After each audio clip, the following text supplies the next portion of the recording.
everyone! Welcome back to our channel! We are going to make matcha and matcha only today. 私も抹茶が大好きでよく飲みます。日本の文化を知りたいと思いまして、着物を勉強したんですけれど、お茶の方は一応本も買ってですね、準備したんですけど、なんか敷居が高くって結局お茶会にも参加せず終了したという苦い思い出があるので、今日は本格的なお茶会ではありません。お家で抹茶を楽しむ方法を皆さんにご紹介していきたいと思いますので、リラックスした気持ちで抹茶の作り方を一緒に見ていきましょう。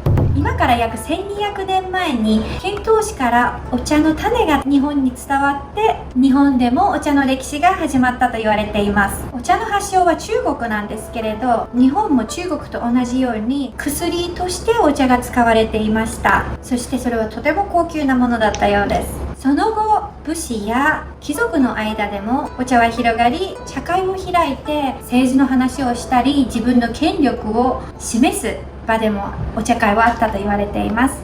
でその後一般的にもお茶が飲まれるようになって現在に至るという感じですね。海外でもグリーンティーって言ったらすごい人気で、アイスクリーム屋さんに行ってもグリーンティーはあるし、なんかグリーンティーって言うとちょっとおしゃれなイメージっていう感じがします。またグリーンティーは健康にもいいっていうことで皆さんに注目されてますね。では今回抹茶を作るものを紹介していきたいと思います。特に今私が準備しているものがなくても、この抹茶パウダーさえスーパーマーケットに売ってると思いますので、それさえあれば大丈夫です。でこれがお茶のお椀です。こんな感じでですね、ボールみたいになってます。いろんな絵面とか季節感があるもの、もういろんな種類があって、高級なものはすごい高級みたいです。綺麗なお色のものもありますね。これは何ですか？これは茶筅というのじゃ。これは茶筅と言います。皆様1回ぐらいは見たことあるかなと思います。これは竹でできてますね。そうですね。これはティースプーンじゃ。ティースプーン、こんな感じでこれも竹でできてて美しいですね。これで抹茶を入れていきます。はい、では山盛り2杯入れていきます。これ1人分ですね。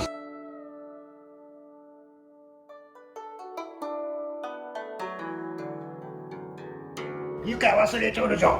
火星が割れてしまうから最初にそれをお湯につけるのじゃ。3分の1ぐらい。それをしてからお茶を入れてお湯を入れるのじゃ。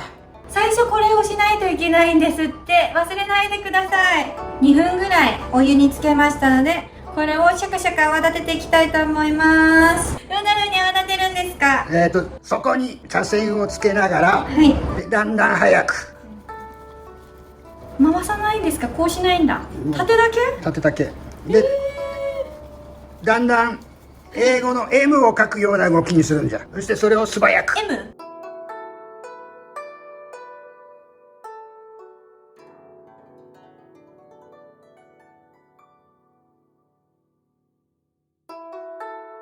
最後シュッてするのはなんでですか？抹茶というのは泡が細かい方がいいのじゃ。だから最後にシュッてやるの、大きな泡だけを消すためにシュッと軽くやるのだ。これを言うとまたいろいろ炎上するかもしれないが、その抹茶の本質というのはその泡が肝なのじゃ。カプチーノと一緒なのじゃ。抹茶の苦みを和らげ、お茶の持ってる本来の甘みだったりを引き出すのがその泡なのじゃ。要するに飲み手にもてなすために形態化されたのが床が挫折した茶道なのじゃ。大元はゲストに美味しいものを飲んでもらいたいというのは、結局はその泡をいかにきれいに上手に作るのかがポイントなのじゃ。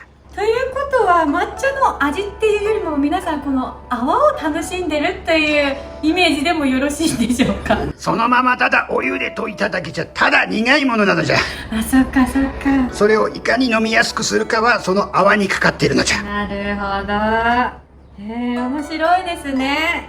それにいろんなお作法とかを添えて一つの茶道っていうものにしたみたいですね。でもお家でもね、そんな格式ばらなくてもこんなに美味しそうな抹茶が飲めるので、朝とかコーヒーの代わりに、あとはまたお菓子のお供に抹茶も一緒に飲んでみてください。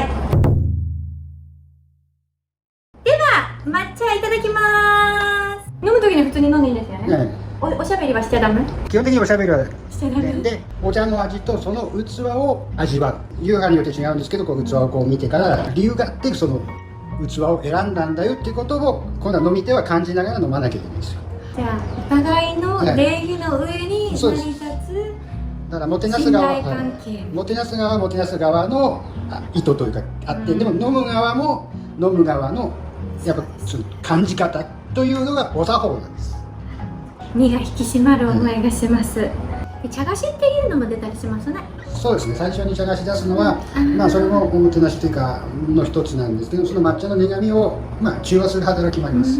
あと基本的に和菓子というのはそういう季節のものをお出しすることがあるので、その時で季節を感じたり、その今の時期を感じたりするのも味わい方だし、あとお茶とお花っていうのは必ず密接な関係があるので、例えば主人がどこにお花があってっていうのも、あと掛け軸だったりとか、そういうのを見てその主人なりの意図を汲み取る、それもお作法の一つなのではないでしょうか。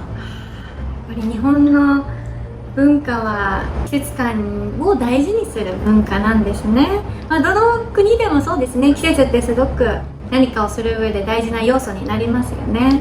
これ飲み干していいんですか？そのお作法によって違いますけど、要するにみんなでシェアしながら飲むということもやり方もありますし、一人一杯という、それは流派だったり、そのいろんな先生によって違います。茶道は奥が深いんですよ。いろんな流派によってやり方も違うので、何が答えってないんですよ。でもこのチャンネルは家で日本食を楽しむということなので、自分で作ったら好きなボウルに入れたり、好きなマグカップに入れて飲んで、はーっと疲れを癒すか抹茶の味に浸ってください。ダニエルにも抹茶をあげたいと思います。はい、どうぞダニエル。 Honey, what's this?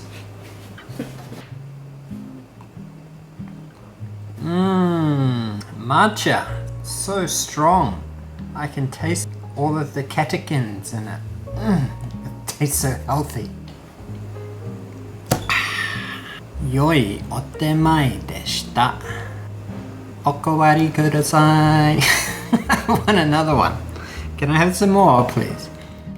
で、最近ではスターバックスとかいろんなカフェとかでも見ることが多いと思いますけれど、グリーンティーラテというのがですね、かなり世界中どこも流行ってるというか定番になりつつありますね。